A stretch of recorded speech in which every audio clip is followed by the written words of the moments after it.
Magandang hapon sa inyong lahat. Muli ito po si Herbert Curia, author-promoter ng The Bible Evangelization. Kakibat ang ating pananalig sa ating banal na Panginoon Diyos, banal na Panginoon Kristo. At gabay ng kaliwanagan ni Banal na Santa Maria ay ating po binabahagi sa inyo sa linggong ito, ang mensahe ng ating banal na Panginoon Diyos. Ang tema ng mensahe ng ating banal na Panginoon Diyos ay ang pagkabuhay ng Panginoong Yeso Kristo. Ngayon po naman ay babasahin ko sa inyo ang mga mensaheng ito mula po dito sa Bagong Tipan ng Mabuting Balita na paghahari ng ating banal na Panginoon Diyos sa pamamagitan ng banal na Panginoong Yeso Kristo. At ayon po dito sa kay Apostol San Mateo Kabanata 28, talatang 1 at hanggang 9. Ito po ang mensahe. Makaraan ang araw ng pamamahinga sa pagbubukang liwayway ng unang araw ng linggo. Pumunta si Maria Magdalena at ang isang Maria sa libingan ni Jesus upang tingnan ito. Biglang lumindol ng malakas sapagkat bumubuha mula sa langit ang isang anghel ng Panginoon. Ginulong ito ang batong nakatakip sa libingan at umupo sa ibabaw niyon. Ang kanyang mukha ay nakasisilaw na parang idlat at puting-puti ang kanyang damit. Nanginig sa takot ang mga bantay na makita ang anghel at sila ay nabuwal na parang mga patay. Ngunit sinabi ng anghel sa mga babae, huwag kang matakot. Alam kong hinahanap ninyo si Jesus na ipinako sa krus. Wala na siya rito sapagkat siya'y muling na buhay gaya ng kanyang sinabi. Halika kayo at tingnan ninyo ang mga himlayan niya. Magmadali kayo at ibalita sa kanyang mga anghel na siya'y muling nabuhay. Mauna na siya sa inyo sa Galilea. Makita ninyo siya roon. Yan ang malitang hatid ko sa inyo. At dali-dali silang umalis sa libingan na may nagkahalong takot at galak. At patakbong pumunta sa mga lagad upang ibalita ang nangyari. Ngunit sinulubong sila ni Jesus at binati. Lumapit sila sa kanya. Tinawakan ang kanyang mga paa at sinamba siya. Sinabi sa kanila ni Jesus, huwag kayong matakot, umayo kayo at sabihin sa mga kapatid ko na pumunta sila sa Galilea at makikita nila ako roon. Pagpatuloy po natin sa kay Apostol San Juan, Kabanata 20, talatang 11 at talatang 23. Ito po ang mensahe. Kinagabihan ng araw din iyon na unang araw ng linggo, habang nakasara ang mga pinto ng bahay na kinaroroonan ng mga alagad. Dahil sa takot nila sa mga Hudyo, dumating si Jesus. Tumayo siya sa kalagitnaan nila at sinabi, sumayin niyo ang kapayapaan. Pagkasabi nito, ipinakita niya ang kanyang mga kamay at ang kanyang tagiliran. Tuwan-tuwa ang mga alagad na makita nila ang Panginoon. Muling sinabi ni Jesus, sumayin niyo ang kapayapaan. Paanong sinugo niya ako sama, susuguin ko rin kayo. Pagkatapos sila hiningan niya at sinabi, tanggapin ninyo ang Espiritu Santo. Kung patatawarin ninyo ang mga kasalanan, ninuman ay pinapatawad na ang mga iyon. Subalit ang hindi ninyo patatawarin ay hindi nga pinatawad. Tuloy po natin. Kay Apostol San Mateo, Kabanata 28, talatang 16 at hanggang 20. Ito po ang mensahe. Pumunta ang 11 alagad sa Galilea sa bundok na sinabi sa kanila ni Jesus. Na makita nila si Jesus, siya'y sinamba nila. Subalit may ilan sa kanila mga nag-aalinlangan. Lumapit si Jesus at sinabi sa kanila, ibinigay na sa akin na lahat ng kapangyarihan sa langit at sa lupa. Kaya tumayo kayo, gawin niyong alagad ko ang mga tao sa lahat ng bansa. Bautismuhan sila sa pamamagitan ng Ama at ng Anak at Espiritu Santo. Turuan ninyo silang sumunod sa lahat ng inuutos ko sa inyo. Tandaan ninyo ako'y laging kasama ninyo hanggang katapusan ng mundo. Pagpatuloy po natin sa mga gawa, Kabanata 11, talatang 1, Kabanata 1, talatang 6, mga 11. Ito po ang mensahe. Na magkatipon si Jesus sa mga alagad, nagtanong sila kay Jesus, Panginoon, itatatag na po ba ninyong muli ang kaharian ng Israel? Sumagot si Jesus, ang mga panahon at pagkakataon ay itinakda ng Ama sa kanyang sariling kapangyarihan. At hindi na kailangan pang malaman ninyo kung kailan iyon. Subalit, tatanggap kayo ng kapangyarihan pagbabasa inyo ng Espiritu Santo at kayo magiging saksi ko sa Jerusalem, sa buong Judea, Samaria at hanggang sa dulo ng daigdig. Pagkasabi nito, si Jesus ay naikas sa langit habang ang alagad ay nakatingin sa kanya at natakpan siya ng ulam. Habang siya ay nakatitig sa langit at siya ay inakyat, may dalawang lalaking nakaputi. Nanamitaw sa tabi nila, sabi nila, kayo mga taga Galilea, bakit kayo nakatayo rito at nakatingin sa langit? Itong si Jesus nang umakyat sa langit ay magbabalik gaya na nakita ninyong pag-akyat niya. Muli ay ito po ang mensahe salita ng ating banal na Panginoon Diyos sa ating pagbabahagi ng mabuting balita dito sa The Bible Evangelization o ating pag-ibanghelyo. Salamatan po natin ang ating banal na Panginoon Diyos, banal na Panginoon Kristo, banal na Espiritu Santo at din po ang banal na Santa Maria. Maraming salamat po. Banal na Panginoon Diyos, banal na Panginoon Kristo, banal na Espiritu Santo at banal na Santa Maria. Ngayon ang po ipaliliwanag ko sa inyo ang mga mensaheng ito mula po rito sa tema na ang pagkabuhay ng Panginoong Jesucristo. Nais pong ipabatid sa atin ng ating banal na Panginoon Jesucristo, ng Panginoon Diyos, mula sa Panginoon Jesucristo ang kanyang nais na pagpapala na ating tamuhin kung tayo ay magsasakripisyo din para sa pananampalataya sa Panginoon Jesucristo at banal na Panginoon Diyos. Natamasahin natin ang pagkabuhay na ito at makakaisa tayo sa buhay na walang hanggan. Kaya't manampalataya tayo ng lubos sa Panginoon Jesucristo sa pagbubuklod niya sa atin, sa pananampalataya natin sa Panginoon Diyos. Pailalim tayo sa pag-aari ng Panginoon Jesucristo sa pananampalataya natin sa Panginoon Diyos. Sapagkat sa pamamagitan ng Panginoon Jesucristo at ang kanyang inihayag, yan ang magiging batayan ng ating kaligtasan pagdating ng takdang panahon. Kaya yung pagpapalang yan ay tatamasahin natin kung tayo ay papalarin sa ating pamuhay na ito na mayroon tayong sakripisyo sa pagnanampalataya kay Panginoon Jesucristo, Panginoon Diyos, sa pagmamahal natin sa Kanya at mula sa pagtupad ng kanyang kalooban, tatamasahin natin ang buhay na ipinagkaloob na ipinakita ng Panginoon Jesucristo. Muli tayong bubuhayin o hindi tayo mamamatay sa pagpapalang ito ng Panginoon Jesucristo. Sapagkat mula na sa pagkabuhay na yan ng Panginoon Jesucristo, binigyan na tayo ng buhay na walang hanggan. Ngayon, tayo ay makakaisa na diyan sa buhay na walang hanggan na yan kung tayo ay papalarin na mananampalataya at makakaisa sa pagtupad ng mabuting balita. Ngayon, yung papalarin na buhay na walang hanggan na yan, yung hindi makararanas ng kamatayan hanggang sa buhay na walang hanggan, ay kung halimbawa dumating si Panginoon Jesucristo sa panahon ngayon, hindi ka na maaaring makaranas ng kamatayan kung sakasakali na dumating ang Panginoon Jesucristo ngayon, yun namang namatay nung unang panahon hanggang sa mga oras na ito, ang mga panahong ito, generasyong ito, ay muli niyang bubuhayin kagaya ng pinakita ng Panginoon Jesucristo at makakaisa sa unang pagpapala na 1,000 years. So yung unang pagkabuhay at saka yung hindi mamamatay ay makakasama sa 1,000 years na paghahari niya dito sa mundo for the 1,000 years. So yun ang unang pagpapala ng unang pagkabuhay at hindi mamamatay kung tayo ay mananampalataya sa Panginoon Jesucristo at kanyang inihayag sa pananampalataya natin kay Panginoon. So yun ang unang pagpapala na ating mangyayari. Kaya yan, itong muling pagkabuhay na ating ginugunita taon-taon sa Semana Santa o Holy Week.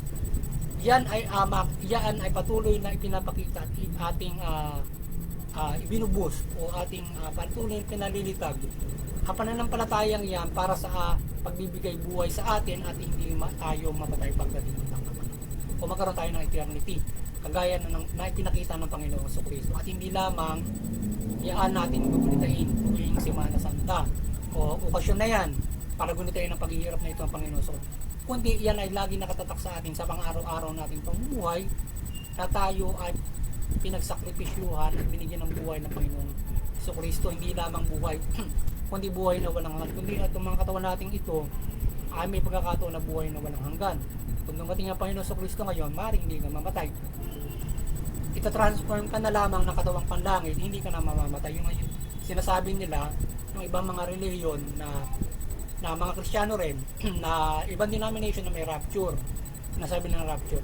So yun ay kapag ipapaliwanag natin mga nasa Kristiyano Katoliko, yung rapture na yun ay yung kapag ipapaliwanag mula sa mabuting balita, yun ay yung mga hindi mamamatay na mga tao at muling bubuhayin sasalubungin sa alapang ni Panginoong Kristo. So rapture ang tawag doon ng iba. Rapture, parang dagit daw na tinatawag. So tayo ay biglang pagdating ng takot ng panahon, magkakaroon ng hihipan yung torotot ng apat na anghel, titipunin tayo sa apat na sulok ng daigdig. Yung muling bubuhayin at hindi mamamatay, yung may eternity na. Kaya nga tayo ay meron ng pagbabalang eternity, pero hindi na tayo mamatay kapag dumating ang Panginoon sa ito nga lamang sa panahon na ito. So muli tayong bubuhayin. So ngayon, tayo ay muling bubuhayin at tayo hindi mamamatay at meron muling bubuhayin, makakaisa doon sa sinasabing rapture, makakaisa tayo doon sa 1,000 years. So bago maghari yung demonyo at gunawin yung 1/3, tayo muna yung maliligtas na ganun. Tapos saka bababa after 3.5 years kapag napuksanan ng Panginoon Kristo yung 666, yung prinsipe ng demonyo at saka si Satanas, ikukulong muli siya sa kalaliman ng 1,000 years, at yung 666 itatapon na sa impyerno yon, at saka yung bulaang propeta itatapon na sila sa impyerno ng Panginoon Kristo, at si Satanas naman ay lalagay sa kalaliman for 1,000 years. Saka lang muli bubuhayin yun, saka lang muli pakakawalan niya after 1,000 years para mag final battle. So yung gagawin na yon ay pagkatalo na yon, bababang muli yung mga binuhay ng mga patay at mga transform ng hindi namatay. Makakaisa natin yung mga binigyan ng pagkakataon ng mga kapamuhay na magsasalin lahi for 1,000 years. Makakasama natin yun in the earth, yung 2/3 na matitirang mga tao na mga pinagpalang mabuhay pa rin na pag-aarihan pa rin ng Panginoon Kristo. Tayong mga binigyan ng unang hindi namatay at unang pagkabuhay na makakasama sa 1,000 years. So yun ang mangyayari sa atin. Kaya tayo ay maging mapalad na makasama doon kung tayo ay mananampalataya sa Panginoon Kristo at sapagkat nasa sa kamay niya ang ating buhay, ang ating kaligtasan sa Panginoon Kristo. So yung pinakita niya na muling pagkabuhay niya na ating ginugunita, yan ay paniwalaan natin Panginoon Kristo para tayo ay bigyan ng muling buhayin at makisa sa buhay na walang hanggan at hindi tayo makaranas ng kamatayan. Kaya yan ay tinatamasan natin ng mga pagpapalang yan, lalo na kung makikita natin kung darating ang Panginoon Kristo at matamasan natin yung walang kamatayan o yung eternity nga. Para na kasi tayo ngayon may eternity kahit nasasaktan pa tayo, sapagkat tuloy-tuloy na yan kapag ang Panginoon Kristo ay dumating. So swerte natin sa pang-araw-araw na tayo nagagabay na hindi tayo inililigtas niya, bagamat tayo mayroon pang kamatayan, pero kung biglang dumating ang Panginoon Kristo, pwede na tayo mag-transform to eternal body. Bibigyan na tayo ng eternal body na hindi na namamatay. Katawan panlangit ka ngayon. At yung mga namatay na nung unang panahon hanggang sa mga panahon ngayon, yung henerasyon na yon, ngayon, na maliligtas, bubuhayin muli yun. Bibigyan ng katawan panlangit din. Yun yung pinakamaganda sa unang pagkabuhay. Kaya tayo manampalataya na ligtas kay Panginoon Kristo sapagkat nasa sa mga kamay niya ang buhay at kaligtasan nating lahat para makisa tayo sa buhay na walang hanggan mula sa kanyang pagtitipo. Yung tayo ay hindi makaranas ng kamatayan lalo sa mga henerasyon na kanyang mararatnan. So yun ang pinakaswerte na papagpapalain na yung sa mga henerasyon na hindi mamamatay. So sana sa henerasyon ito siya ay dumating agad siya ay dumating sa henerasyon natin ito, kung tayo papalarin hindi tayo mamamatay, or else muli tayong bubuhay na gaya ng pagkabuhay na ipinakita kay Panginoon sa Kristo na siya ay muling nabuhay nung siya ay mamatay. So yun. Ngayon, hindi naman, kahit naman yung mga masasama, bubuhayin din yun. Kaya lang ilalagay sila sa impyerno. So yun ang muling pangalawang kamatayan nila. So ito transform yung mga namatay na nilagay doon sa kulungan ng mga demonyo. Muling itatransform yun, tsaka yung katirwang katawan nilang namatay, yung mga masasama, na-transform yun sa katawan pang impyerno naman. Yung mga katawan pang impyerno, yun na yung sinabi ng Panginoon Kristo, mayroong uurin pa rin, patuloy na uurin doon sa impyerno. Sapagat yung kapangyarihan na yun ay kagaya nung ipinakita ng Panginoon Kristo, siya ay nung siya ay magpakita sa mga apostol, pinakita niya yung kanyang tagiliran at yung kanyang kamay, pinapasok niya yung daliri. So yung kapangyarihan na yun, makita natin na yung mga yun ay isang example din na yung mga tao na mga hindi maliligtas ay pwede pang uurin yon, pwedeng uurin pa rin yun, matatransform pa rin yun ng mga katawan na pwedeng uurin mo, sapagkat kung ikaw siyempre si Panginoon Kristo bumaba, siyempre siya ay may katawang panlangit, kaya pinakita niya parang doon yung butas kung ikaw naman ay isang tao, pag hindi ka naman pwede may butas yung katawan mo, di ba? Saka yung kamay mo masaktan ka nun, siyempre nabago na siya noon. Pinakita niya lang sa mga apostol yun. Yung ganoong kapangyarihan, makita mo doon sa mga sa mga pinarusahan, uuri pa rin sila, mga ganon. Kung gaano mo pagtatakan yung kapangyarihan, paano pa sila uuri doon at mga ganon. So yun. So ngayon ay kaya tayo ay manampalataya kay Panginoon sa Kristo ng lubos, sapagkat nasa sa Kanya ang buhay nating lahat at kaligtasan. So yan, kaya tayo manampalataya ng lubos, tayo ay makisa sa paghahari ng Panginoon sa Kristo hanggang at tayo sa pananampalataya natin kay Panginoon Diyos at tayo pagkakalooban ng buhay na walang hanggan. So yan. So kaya muli sana ay nagabayan naman kayo ng ating banal na Panginoon sa Kristo sa pagpapalaganap niya ng mabuting balita sa ating pagpapalaganap dito, at kayo patuloy na mabuklod ng ating Panginoon sa Kristo, mapailalim sa kanyang paghahari sa pananampalataya natin kay Panginoon Diyos, at tayo magkaroon at mabigyan niya ng kaligtasan ng spiritual. Gabayan niya tayo sa pang-araw-araw nating pagtupad ng kanyang kalooban sa pamumuhay na itinagkaloob sa atin. Ano man yung ating status, profesyon at kaloob ng Espiritu Santo sa pamumuhay natin sa buhay na ito, tayo ay kanyang gagabayan sa pagtupad ng kalooban. Ano man yung ating pagpapana sa atin. At tayo ay makaisa sa buhay ng walang hanggan. Yun, at muli ay sana ay patuloy tayo bigyan ng kaliwanagan ng banal na Santa Maria na Panginoon Diyos, Panginoon sa ng Espiritu Santo mula sa kaliwanagan ng banal na Santa Maria. Patuloy tayong gabayan niyang kaliwanagan sa ating pagbabahagi ng mabuting balita. Pagkalooban tayo ng kanyang kaliwanagan at kayo ay maliwanagan at mahikayat ko sa pagtarima at pagpananampalataya kay Panginoon Kristo at Panginoon Diyos, o tayo ay patuloy na maliwanagan ni Panginoon Kristo mula kay Banal Santa Maria sa pananampalataya natin sa Kanya, sa ating pagpapalaganap ng mabuting balita, at tayo patuloy na manampalataya sa Kanya. Yan. At doon sa Interfaith Unity, patuloy na maliwanagan ni Panginoong Banal na Santa Maria ang bawat mga relihiyon. Magulungan tayo ng ating para maiwasan natin yung sigalutan, maging walang pananampalataya. At magkaisa tayo sa mga mabuting mga aral na ating perspektiba at aral ng ating mga relihiyon. At tayo ay magpaira ng kapayapaan, pagkakaisa, pagmamahalan, pagtutulungan. At tayo ay makagabay sa bawat pamilya, community, bansa at buong mundo. At higit sa lahat sa pamahalaan, na tayo ay magabay natin yung pamahalaan sa pagpapairat ng mabuting pamahalaan ng mga karapatan. Sa gayon ay ito ay nagbabayin pa rin sa ating mga iba't ibang mga reliyon. Nagkakaroon pa rin tayo ng kapayapaan mula sa common ito ng mga batas na ating ginagabayan din, na tayo may pagkakaisa pa rin dyan sa kapayapaan na binibigay ng common na mga gabay sa atin ng Panginoon Diyos din sa paggawa ng mga kapamahalaan. So yan, kaya tayo ay